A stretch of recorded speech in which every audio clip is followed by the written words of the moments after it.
ఈరోజు అజర్బైజాన్ దేశం నుండి రష్యా వెళ్తున్నటువంటి ఒక విమానం కజకిస్తాన్లో కూలిపోవడాన్ని మనం అందరం కూడా చూసాం చాలా వీడియోస్లో కూడా అనమాట ఈరోజు. అయితే దీనికి ప్రధాన కారణం ఏంటంటే బర్డ్ హిట్టింగ్, అంటే ఒక పక్షి దాన్ని బలంగా తాకినట్టు, అంటే బలంగా అంటే ఇంజిన్లోకి వెళ్ళిపోతుంది కదండి, దానివల్ల ఇంజిన్ పాడైపోవడం, ఎమర్జెన్సీ ల్యాండింగ్ చేయడం, ఇవన్నీ కూడా మనం చూస్తున్నాం అనమాట. ఇలాంటి సంఘటనలు చాలా అరుదుగా జరుగుతుంటాయి. ఈ అజర్బైజాన్ దేశం అనేది అటు యూరోపియన్ దేశంగాను, ఇటు ఆ, ఆసియా దేశంగా కూడా గుర్తించబడుతుంది అనమాట. దీని యొక్క ముఖ్యమైన వనరు ఏంటంటే హైడ్రోకార్బన్స్ అండి. అంటే ఆయిల్ అండ్ న్యాచురల్ గ్యాస్ని ప్రపంచంలో అనేక దేశాలకి 90% ఆఫ్ ద ఇన్కమ్ వాళ్ళకి దాని నుంచే వస్తుంది అనమాట. ఈ అజర్బైజాన్ అనేది కాస్పేరియన్ నది ఒడ్డున ఉంటుంది అనమాట. ఆ నది దగ్గర ఉన్నటువంటి ఈ నిక్షేపాలు హైడ్రోకార్బన్స్ అనేవి గొప్ప రెవెన్యూ జనరేట్ చేస్తూ ఉంటాయి. ఏదేమైనప్పటికీ దాదాపు 100 మంది ప్రాణాలు కోల్పోవడం అనేది బాధ కలిగించిందండి. ఇదేనండి కాస్పేరియన్ నది అనమాట. ఇది అజర్బైజాన్లో.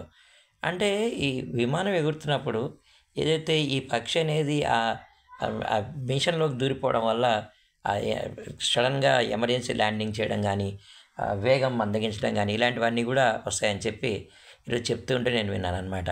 అయితే ఒకటండి, ఇలాంటి ప్రమాదాలు అరుదుగానే జరుగుతాయి. విమానాశ్రయాల్లో పక్షులు నివాసాలకి అవకాశం లేకుండా చుట్టుపక్కల చెట్లు, వాటి కొమ్మలు కట్ చేయడం, ఇవన్నీ కూడా చేస్తుంటారు.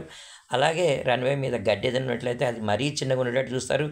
ఇంకా కొన్ని విమానాశ్రయాల్లో ఏంటంటే ఏవైతే డాగ్స్ ఉన్నాయో, ఈ బర్డ్స్ క్యాచ్ చేసే డాగ్స్ని కూడా పెంచుతూ ఉంటారనమాట. అంటే అంత జాగ్రత్తలు తీసుకుంటున్నప్పటికీ విమానం ఒకసారి టేకాఫ్ అయిన తర్వాత పైన, అంటే దాదాపు ఈరోజు విమానం కూడానండి ఎగిరిన తర్వాత కొద్దిసేపటికే జనావాసాలపైన ఏ విధంగా కూలిపోయిందో మనం చూస్తూ ఉన్నాం అన్నమాట. నిజంగానే ఆ లెవెల్లో విమానం కూలిపోయి కాలిపోతుంటే ఇంకా దాంట్లో ఉండే ప్రయాణికులు, క్రూ సిబ్బంది బతకడానికి ఆస్కారం అనేది చాలా తక్కువనే ఉందని అయితే నాకైతే అనిపిస్తుందండి. అయితే ఇంకొక విషయం అండి, అంటే ఇలాంటి ప్రమాదాలు మనం చూసినప్పుడు విమాన ప్రయాణం పైన మనకి కాస్త భయం అనేది కలుగుతుంటుంది. కాకపోతే ఏంటంటే బహు అరుదుగా జరిగేటటువంటి ప్రమాదాలు అనమాట. ఇవాళ రేపు విమాన ప్రయాణాలు అనేవి చాలా చాలా సహజమైపోయినాయండి. ఎలాగైతే ఒక ఊరు నుంచి ఇంకో ఊరికి వెళ్ళి వస్తున్నారో అలా ఇండియా నుంచి అమెరికా వెళ్ళి రావడం, ఇండియా నుంచి దుబాయ్ వెళ్ళి రావడం, ఇలాంటివన్నీ కూడా చుట్టుపక్కల ఉన్న ఏ దేశంకైనా సరే విమాన ప్రయాణం చేయడం అనేది మనం చూస్తూ ఉన్నాం.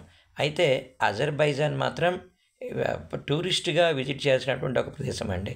ఒక సుందర నగరం, మంచి వెదర్ అనేది ఉంటుందన్నమాట. కాకపోతే దాని క్యాపిటల్ సిటీ బాకు అదొక్కటి మంచిగా రిచ్ కంట్రీలా కనిపిస్తున్నప్పటికీ చాలా ప్రాంతాల్లో మాత్రం వెనుకబాటుతనం అనేది మనకు కనిపిస్తుంటుంది. దీనికి దగ్గరగా ఉన్నటువంటి దేశం ఏంటంటే ఆర్మేనియా ఉంది ఒకవైపు, ఇంకోవైపు ఇరాన్ ఉంది, ఇంకోవైపు రష్యా అండి. ముఖ్యంగా రష్యాతో దగ్గర సంబంధాలు కలిగి ఉండడం ఈ దేశం యొక్క ప్రధానమైనటువంటి ఇది అనమాట.